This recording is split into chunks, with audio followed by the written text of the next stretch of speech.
Halo Sobat Dojomaran Channel.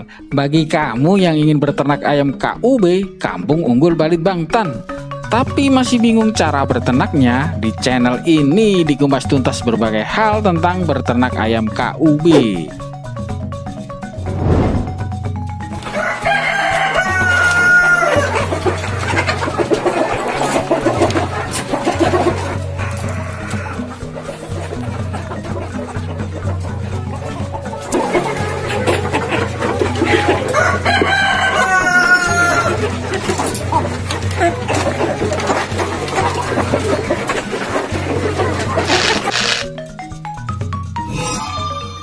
Untuk Mas Alvan sebagai pemilik kandang KUB Banyuwangi, di sini saya berterima kasih diizinkan untuk menganalisis peternakannya sebagai bahan tugas akhir saya.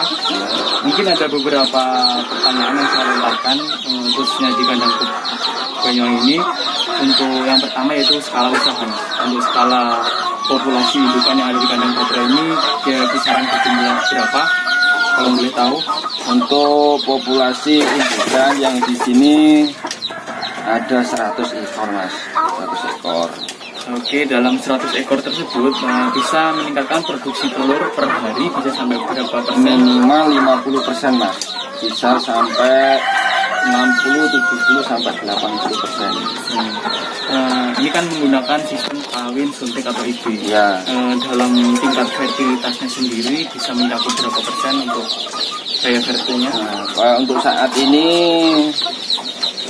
tingkat fertil yang sudah kami ketahui di kisaran 90 sampai 95% untuk fertilnya. Berarti 90% fertil. Itu sudah bagus, Mas. Produktivitas daya tetasnya untuk kapasitas mesinnya pinter, Mas? Untuk kapasitas mesin saat ini 1.800, masih pengembangan di 5.000, Mas. Untuk daya tetas mesin yang kami punya di 90 sampai 95%, Mas, daya tetasnya. Kalau untuk mortalitas virusnya sendiri kita 3%, 2%, nggak banyak, Mas. Berarti asumsi kebutuhan pakan dari jumlah populasi indukan yang ada di kandang KUB ini jumlah 100%, Mas Alvan menggunakan FGS berapa, banding berapa? 10 dari 100 ekor, Mas, itu kebutuhan pakan per harinya 10 kilo. 10 kilo per ekor kena 100 gram per ekor. Oke, dan mungkin pakannya menggunakan ransum masukan sendiri. Bahkan ransum masukan sendiri. Dengan komposisi sentra telur, pakai sentra telur yaitu 30%, bekatul 20%, terus dagingnya 50%. Daging 50%. Untuk kosnya kena berapa, Mas? Kena di angka 6.000. 6.000. Jadi dari asumsi per hari 10 kilo kali 6 berarti 60.000 per 1 hari ini ya. Oke. Untuk harga jual GOC di kandang KUB ini sampai berapa sih, Mas? Tergantung kondisi waktu, Mas. Tergantung kondisi waktu dalam artian seperti ini. Karena setiap segmen atau di musim, Mas, yang paling berpengaruh itu mengurangi tingkat besar kecilnya produksi telur. Ketika produksi telur itu tinggi dalam bulan-bulan tertentu, kebanyakan harga DOC bisa ditekan rendah.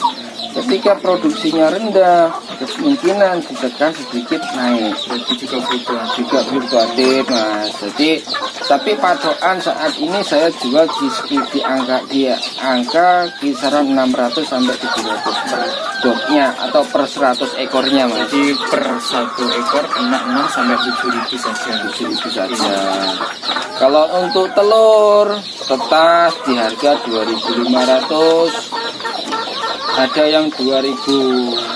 Kalau kita jual telur KUB, telur tetas itu di kisaran 2.000. Insya Allah kita seberapa, Pak?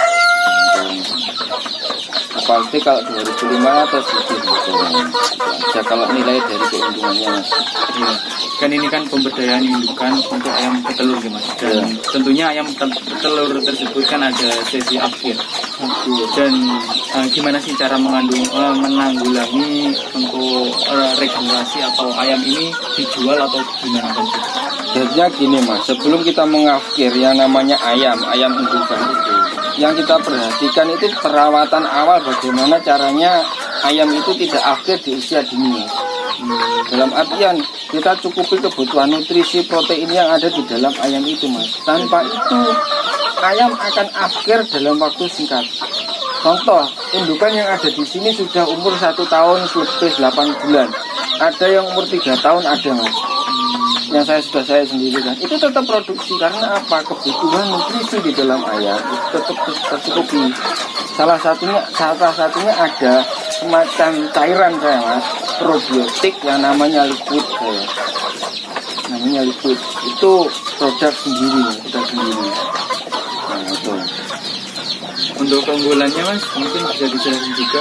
Untuk keunggulannya, untuk kebutuhan nutrisi, pengembangan protein, yang paling signifikan, yang paling nampak ketika kotoran yang tidak ada aroma bau kotorannya, tidak ada, karena timbulnya sebuah penyakit atau amonia dari bau kotoran. Insya Allah di sini dengan kandang yang kayak ala kadarnya sederhana, ya kelembapannya tinggi, tetapi untuk bau kotorannya tidak terlalu tidak menyengat, memang nggak ada, makanya wajar saja. Dan untuk perawatan kandangnya sendiri Mas? Untuk penyemprotan steril kandang per 2 hari sekali Mas. Per 2 hari sekali. Jadi ketika ada kontak seperti ini, lepas itu langsung disemprot, disinfektan untuk pencegahan saja Mas. Mungkin itu saja ruang lingkup tentang ayam KUB petelur yang saya tanyakan untuk data saya. Terima kasih untuk Bapak Alvan. Mungkin next kita tanya-tanya lagi di sesi selanjutnya. Ya, sesi selanjutnya sesi bagaimana caranya kita mengkawinkan ayam ini dengan cara sistem inseminasi atau dengan cara sistem IB, kawin suntik Mas. Oke, terima kasih. Terima kasih. Oke Mas, terima kasih. Oke, sementara seperti itu aja teman-teman, dulur-dulur. Nanti kita sambung di season berikutnya untuk bagaimana cara untuk mengkawinkan ayam dengan cara kawin IB. Oke, terima kasih. Salam sukses kandang KUB Banyuwangi.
Thank you.